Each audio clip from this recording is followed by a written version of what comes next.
Civilians. This is a saying from Righteous Kill. Al Pacino, and the other guy that he always acts with in the movie. Al Pacino and Robert De Niro. There's an Al Pacino, Robert De Niro movie called Righteous Kill that's about warriors, and it's about police officers whose job it is to protect civilians, and it really explains to you that they spend the vast majority of their lives around the people that nobody ever wants to be around, and they do a job that just sucks day in and day out. They just take shit all day long.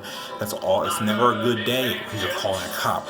So they deal with shit all day long. They just deal with it. And the more they do it, the better they are at it, the less people think they're needed. And so it's asinine. And I say that as a person that's the grandson of the first black police chief. I say that as a person that has volunteered. I chose to go into this. I chose to become a member of Anonymous, and you might not think Anonymous is an intelligence agency, but as an intelligence agency, what Anonymous is an intelligence agency, it is a fucking intelligence agency. And it's a self-trained, self-taught, self-volunteer, we don't get paid army of people that go out and do the right thing when nobody else is capable or willing to do it. And we do good stuff. We do really good stuff, and nobody ever finds out about it. Nobody ever knows our name. If you find out our name, we have fucked up, or we have become, one of the heat shields so the other guy can go for it. Lay yourself down the line so the other guy can go for it and live and be himself. And have a private life. When you admit to somebody that you are a member of Anonymous, you have just sacrificed a very big portion of what it is that allows you to sleep at night. Because you will never have a safe night. You will always have to have a weapon under your pillow. You will always have to live a life that is going to be constantly in jeopardy. You have now named yourself. And when I got named, when I got doxxed, when I got fingerprinted for a crime that I didn't commit, after I called the cops 4 fucking times, in order to try to save and protect me, as I tried to have the cops protect me, and then those very same cops turned around and tortured me. Terrorists are not born, they are made, and for lack of a better word, I don't like the word terrorist when released to me, but I honestly think they made a terrorist. They made somebody that did not want to hurt any innocent civilian, but when it comes to the bad people, when it comes to the bad ones, I was going to fight the fuck out of them in any way, shape, or form I was capable. Because the fact of the matter is, once you see them, they see you. Once you have been woken, in the woke from Hulu sense of the word, once you have been offended in a way that nobody can offend you, once you've been, yes, raped with a catheter, once somebody has sounding tortured you, you can't go back.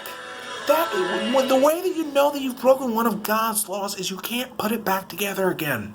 You cannot re-put the hymen back in the woman that has been raped, and the man that's been raped with a sounding torture catheter, you cannot undo that. That's not something that can be undone. It is a broken plate, and it cannot be remelded. It is glass. People are glass animals, and you cannot put them back together again. So, when that happened, and when the people that didn't have any idea where I was, because I went completely off the grid. Fucking pulled the phone, a battery out of the phone, put the, escape plan into effort. I didn't have a car, because sociopath mother. But when I didn't have a car to get away, I just tried to stay safe. Somebody had come to try to kill me. I thought somebody had tried to kill me, but it might have just been somebody that just fucked up at their job, just didn't know what they were doing being a spy, and I was a better spy than they were, having not been trained than they were, having been trained. So anyway, it's just...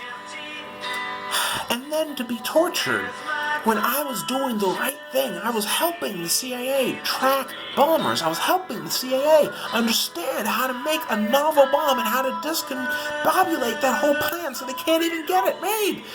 And I was doing the good thing. I thought that I was doing the right thing, but maybe it just wasn't a good idea. Because, we live in a fucked up country where a brown-skinned man that has a go bag that's better than any other go bag in the country or the state. Russian night vision binoculars and tourniquets and salt for making xylene and sugar for making, cauterizing wounds. Maybe, the problem with being a savant is doing things too well 90 times out of 10. You do two things too well for anybody to understand how well it is until they finally realize, and then they hate you for it because they can't do that.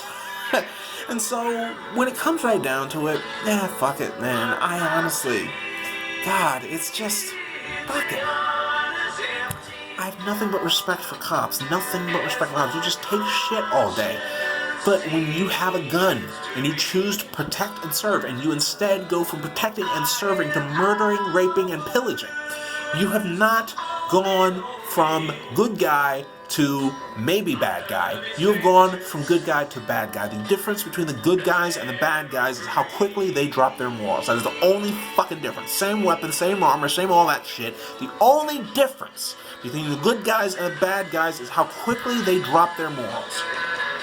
And they dropped their morals pretty fucking fast. The day of the Boston bombing. Thought I was the first Boston bomber caught. They thought I had made the fucking pressure cooker shit. When they figured out it wasn't a pressure cooker, it wasn't a fucking thing that I had designed, which I had on me after I busted out of my bunker. They fucking tortured me. And, God.